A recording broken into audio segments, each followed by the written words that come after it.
चलो तो આપણે ગયા લેક્ચરમાં ચેપ્ટર પૂરું કર્યું. હવે આ ચેપ્ટરના થોડાક દાખલા જે અલગ છે, બહારના છે થોડાક દાખલા, પણ એવા દાખલા કે જે તમારે ગમે ત્યાં એમસીક્યુ માં અથવા તો બીજી કોઈ પણ રીતે ઉપયોગી થશે. બરાબર? ચલો પહેલો દાખલો. એવા થોડાક દાખલા જોવાના છે એટલે 2-3 લેક્ચર જોવાના ચાલશે. પહેલું, સમાન ક્ષેત્રફળ એ ધરાવતી ત્રણ સમાંતર પ્લેટોનું એક કેપેસિટર છે. તેમની વચ્ચેના અંતરો d1 અને d2 છે. તેમની વચ્ચેના અવકાશમાં ε1 અને ε2 પરમિટિવિટી વાળા ડાઇલેક્ટ્રિક દ્રવ્યો ભર્યા છે. તો આ તંત્રનું કેપેસિટન્સ શોધો અને કેપેસિટન્સનું મૂલ્ય k1 અને k2 ના પદમાં મેળવો. જો એ સમજો, જે તમને કીધું છે સમાન ક્ષેત્રફળ એ ધરાવતી ત્રણ સમાંતર પ્લેટોનું કેપેસિટર છે. આ પ્રકારના દાખલા હોય ને એમાં થોડીક સિસ્ટમ અલગ હોય. આપણે તમને યાદ હોય તો ઉદાહરણ લગભગ 10 કંઈક એવું હતું. એ ઉદાહરણમાં આપણે જોયું હતું કે 4 કેપેસિટર તમને આપ્યા હતા અને આપણે સમતુલ્ય કેપેસિટન્સ શોધ્યું હતું. બરાબર? પણ અમુક દાખલા એવા હોય છે જેમાં તમને એમાં આપણે સર્કિટ આપી દીધી હતી, આમાં સર્કિટ આપેલી ના હોય. બરાબર? માત્ર એવું જ વર્ણન હોય કે ભાઈ 3 પ્લેટો છે. જો આવી રીતે 3 પ્લેટ હોય તો ધ્યાન રાખવાનું, આવી રીતે પ્લેટ હોય કે પ્લેટ આવી રીતે ગોઠવેલી હોય અથવા આવી રીતે ગોઠવેલી હોય, આ બધી પ્લેટો શ્રેણી જોડાણ કહેવાય. આ યાદ રાખજો. બરાબર? પ્લેટ આમ ઊભી ગોઠવી હોય કે આડી ગોઠવી હોય, બધી શું થાય? એકબીજા હારે શ્રેણી જોડાણ કહેવાય. તો અહીંયા જે તમને કીધું 3 પ્લેટો આપી છે, એકમાં ε1, એકમાં ε2.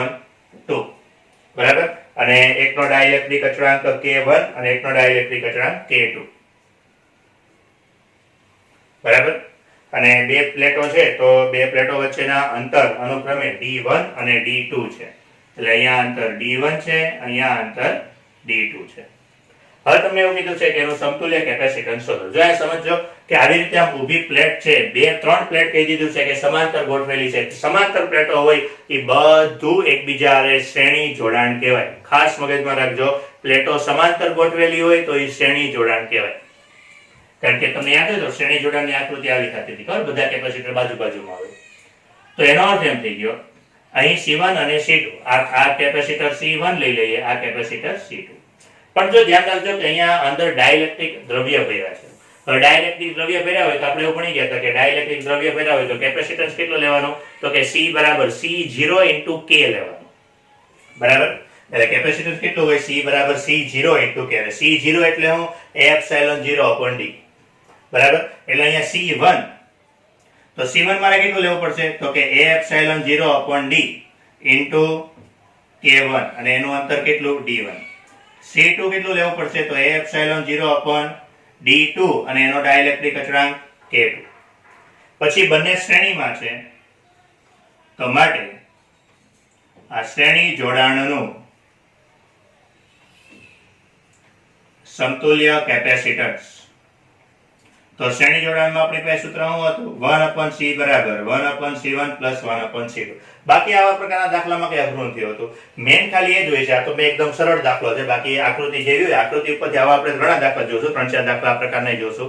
બરાબર? એટલે આવી કોઈ પણ આપેલું હોય તો એમાંથી તમારે આકૃતિ ઉપરથી ખાલી ધ્યાન રાખવાનું હોય કેટલું શ્રેણી છે, કેટલું સમાંતર છે. બાકી બહુ સિમ્પલ હોય. પછી બધું હવે કિંમત મૂકી દો. તો C1 એટલે શું છે? ε0/k1/d1. C2 ε0/k2/d2. એટલે 1/ε0 કોમન કાઢી નાખો એટલે d1/k1 + d2/k2. બરાબર? આ તો આપણે શું મેળવ્યું? આ તો 1/c મેળવ્યું. તો c બરાબર ફાઇનલી શું મળશે? ε0/d1/k1 + d2/k2. બરાબર? એટલું કે આ એક સૂત્ર છે. આ ખરેખર એક સૂત્ર થાય કે કોઈ પણ બે શ્રેણી જોડાણ હોય તો શ્રેણી જોડાણમાં બંને કેપેસિટરમાં ડાઇલેક્ટ્રિક અચળાંક k1 અને k2 ઉમેર્યા હોય ને ત્યારે સીધી જ આ કિંમત મૂકી દેવાની. બરાબર? તો આ પ્રકારનો દાખલો. બીજો દાખલો, તમે દરેક દાખલામાં જ્યાં સુધી આવા દાખલા ચાલે ત્યાં સુધી દરેક દાખલામાં રકમ એ નોટબુકમાં લખતા રહેજો. બરાબર? ચલો બીજું, આકૃતિમાં દર્શાવેલ નેટવર્કનું અસરકારક કેપેસિટન્સ નક્કી કરો. દરેક કેપેસિટર પરનો વિદ્યુત ભાર શોધો. તો પહેલા તો જે તમને સર્કિટ આપી છે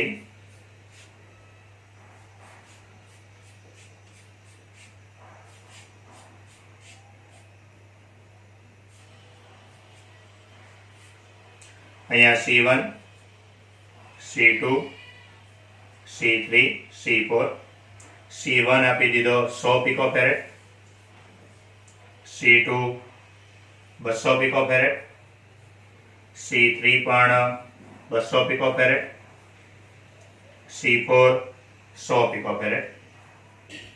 અને બેટરીનો વોલ્ટેજ, તો બેટરીનો વોલ્ટેજ આપ્યો છે 300 વોલ્ટ. બરાબર. ચલો, હવે તમને કીધું છે આનો સમતુલ્ય કેપેસિટન્સ શોધો અને દરેક કેપેસિટર પરનો વિદ્યુત ભાર શોધો. જો આ પ્રકારના દાખલા હોય કે જેની અંદર તમને સર્કિટ આપી દીધી હોય, આમાં આપણે સર્કિટ આપી દીધી છે અને આ જે સર્કિટ આપેલી છે એ સર્કિટ પરથી તમારે કેપેસિટન્સ અને વિદ્યુત ભાર શોધવાનો છે. બરાબર. સર્કિટ આપણને આપી દીધી છે. હવે ગમે ત્યારે પણ આવી સર્કિટ આપી હોય, આપણે ઉદાહરણમાં આવો દાખલો ગણ્યો હતો કે સર્કિટ આપી હોય પહેલું કામ શું કરવાનું, ધન છેડામાંથી વિદ્યુત પ્રવાહ પસાર કરી દેવાનો.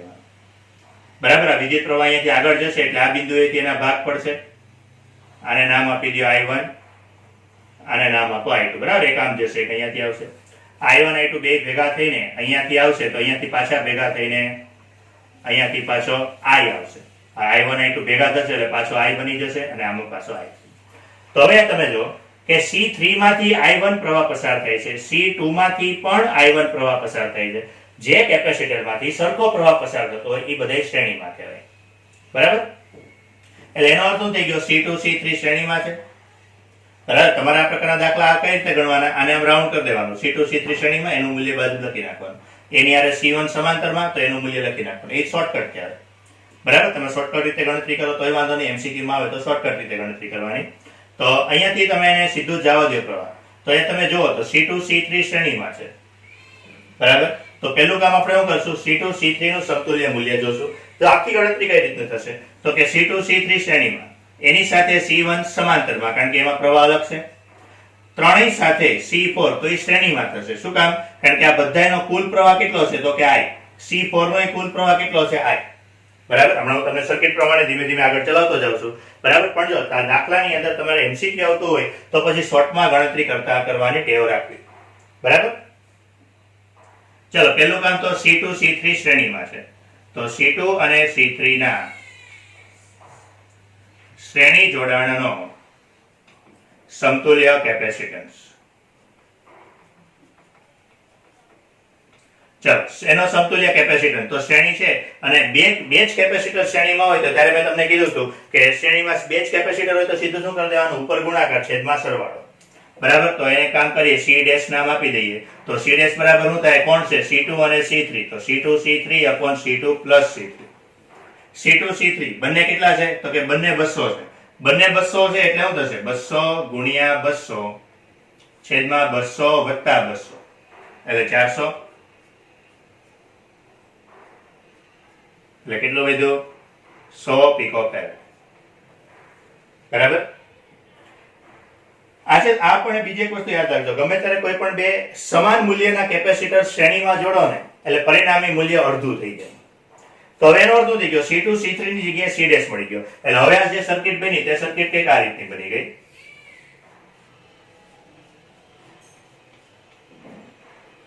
અહીંયા C1 છે, અહીંયા C' થઈ ગયો, અહીંયા C4 થઈ ગયો. તો હવે તમે વિચારો, જો હવે હું અહીંયાથી કોઈ પ્રવાહ પસાર કરું તો આમાંથી એક I1 પ્રવાહ જશે, આમાંથી I2 પ્રવાહ જશે. તો એનો અર્થ એમ થઈ ગયો, C1 અને C' એકબીજા સાથે સમાંતર થઈ જશે. બેમાં પ્રવાહ અલગ અલગ છે. તો C' અને C1, તો C' અને C1 નો સમતુલ્ય કેપેસિટન્સ. તો સમતુલ્ય કેપેસિટન્સ, તો C' અને C1 નો કુલ કેપેસિટન્સ કેટલો, તો કે બંને સમાંતરમાં છે. બરાબર. બંને કેવા છે, સમાંતરમાં. તો સમાંતરમાં હોય એટલે શું કરવાનું, એક કામ કરીને C" નામ આપી દઈએ. તો સમાંતરમાં તો સીધો સરવાળો જ કરવાનો. તો C' plus C1, તો C' કેટલો, 100, C1 કેટલો, 100, એટલે ટોટલ એનું કેટલું મળ્યું, 200 પિકોફેરેડ. પછી એનો અર્થ શું થઈ ગયો, C' અને C1 આ બંનેની જગ્યાએ શું મળી ગયું, તો કે બંનેની જગ્યાએ C" મળી ગયો. એટલે હવે આપણે સર્કિટ બનાવીએ તો હવે સર્કિટ કઈક આ રીતની થઈ ગઈ. અહીંયા C" અને C4. હવે તો ધારો કે હું કોઈ પ્રવાહ I પસાર કરું તો I પ્રવાહ C" માંથી પસાર થશે એમાંથી જ પાછો I અહીંયા આવશે. એનો અર્થ શું થઈ ગયો? C ડબલ ડેશ અને C4 બંનેમાંથી એક જ સરખો પ્રવાહ પસાર થશે. એક જ સરખો પ્રવાહ પસાર થશે એટલે બંને શ્રેણીમાં.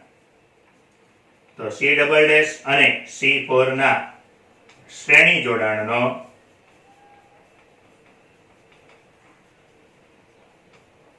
સમતુલ્ય કેપેસિટન્સ. બરાબર. તો શ્રેણી જોડાણનો સમતુલ્ય કેપેસિટન્સ, તો શ્રેણીમાં ફરીથી આને ખાલી C કહી દઈએ. બરાબર, છેલ્લો છે એટલે શ્રેણી છે એટલે શું કરશું? ઉપર ગુણાકાર છેદમાં સરવાળો. C ડબલ ડેશ કેટલો મળ્યો? 200. C4 કેટલો? 100 છેદમાં 200 વત્તા 100 એટલે 300 એટલે કેટલું મળ્યું? 200 ના છેદમાં 3 પિકોફેરેડ. બરાબર. એટલે તમારે ધારો કે આ દાખલો MCQ માં પૂછે તો શું કરી દેવાનું? MCQ માં પૂછે તો તમારે કઈક આ ટાઈપનું કરી દેવાનું કે અહીંયા આવતો હોય આમ. બરાબર. તો પેલા આનું કેટલું? તો કે ભાઈ એનો બાજુમાં ગણતરી કરીને એની કરી નાખવાનું. આનું 100, પછી એની આરે આ 100, એ રીતે ડાયરેક્ટ આ 200, એ રીતે ગણતરી કરી દેવાની. એ 200 ની આરે આ શ્રેણીમાં છે એટલે પાછી ગણતરી. બરાબર. એટલે એમાં તમારે MCQ માં આવે તો એ રીતે ગણતરી કરવાની. એમાં પછી આવું બહુ વર્ણન વાળું લખવાનું નહીં. એ તો તમને ખબર પડે એ શોર્ટકટમાં ગણતરી કરવાની.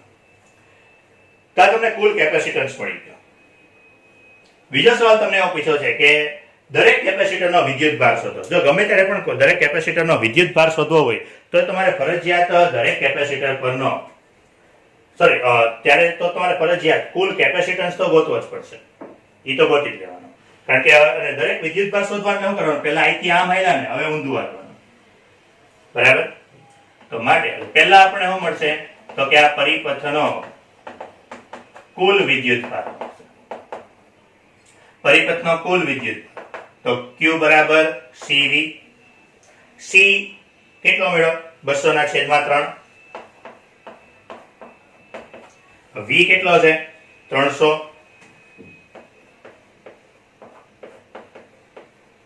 એટલે 20,000.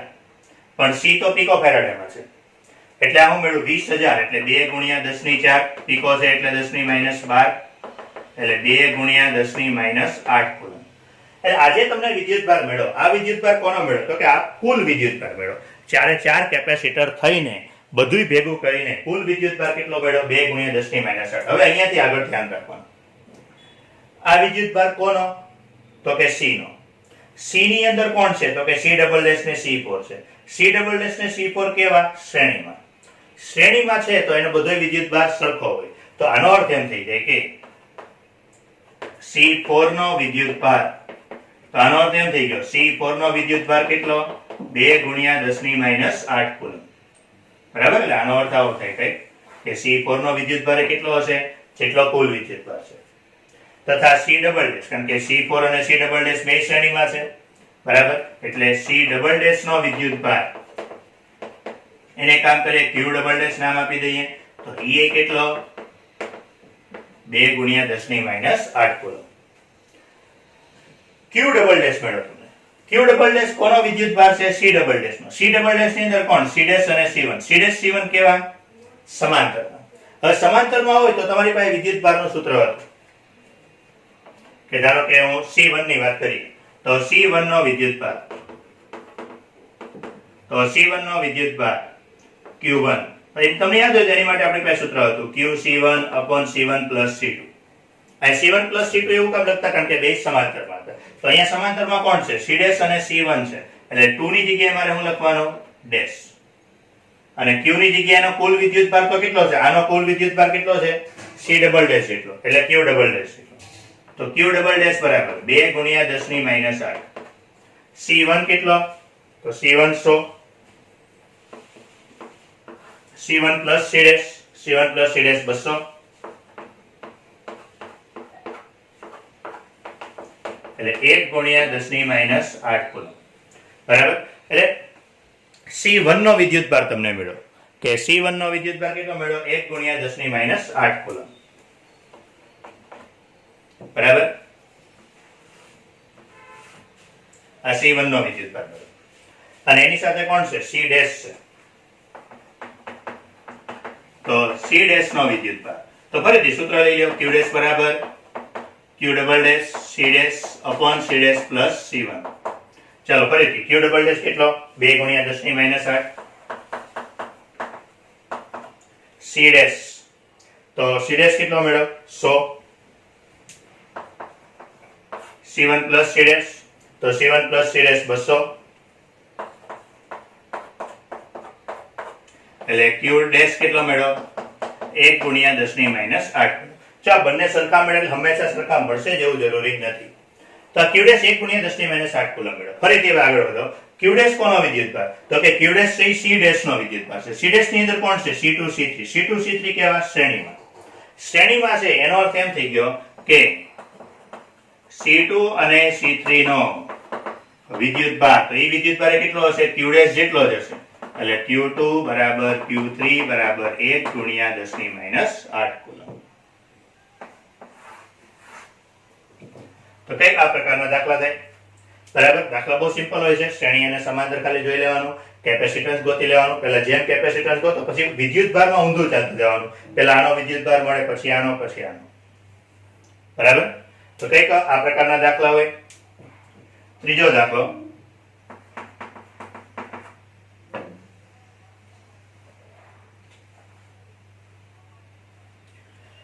આકૃતિમાં દર્શાવેલ કેપેસિટરનો કેપેસિટન્સ શોધો. પ્લેટ AB નું ક્ષેત્રફળ A છે. K1 K2 K3 તેના દ્રવ્યના ડાઇલેક્ટ્રિક અચળાંક છે. તો પહેલા તો જે તમને આકૃતિ આપી છે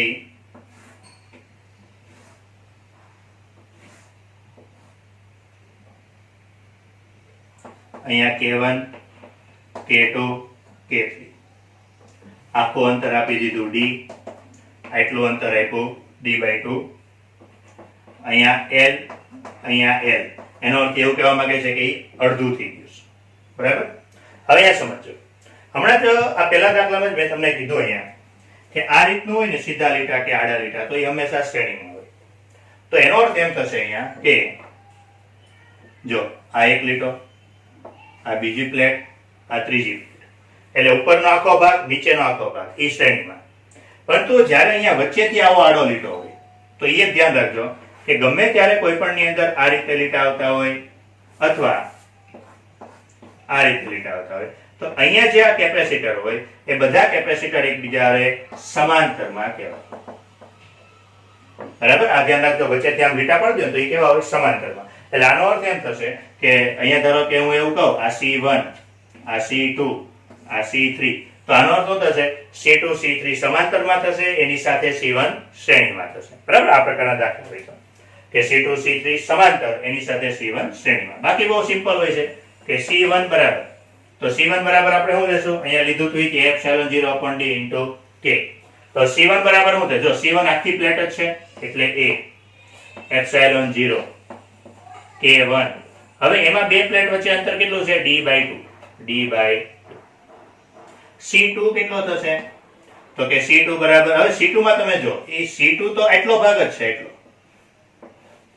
આટલો ભાગ છે. એનો અત્યારે પ્લેટ અડધી થઈ ગઈ, પ્લેટ અડધી થઈ ગઈ એટલે A/2 ε0 K2. એના માટે અંતર તો કેટલું? D/2 જ, એટલે D/2, 2 2 કટ. એટલે C2 બરાબર શું વધશે? તો કે A/0 K2/D. એ રીતે C3, તો C3 માટે જો બધું હરખું જ છે. C3 માટે એક છે જેવું C2 છે એવું C3 છે. એટલે C3 માટે શું વધશે? A/0 K3/D.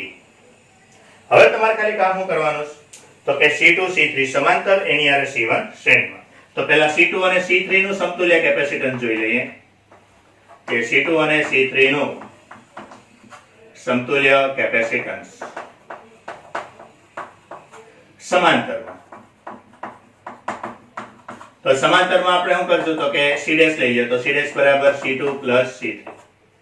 બરાબર, તો C2 બરાબર બેની કિંમત મૂકી દો A/0 K2/D ε0 K3/D. બેમાંથી A/0/D કોમન કાઢી નાખો. બરાબર, કે બંનેમાંથી A/0/D કોમન કાઢી નાખો એટલે અહીંયા શું થઈ જશે? K2 + K3.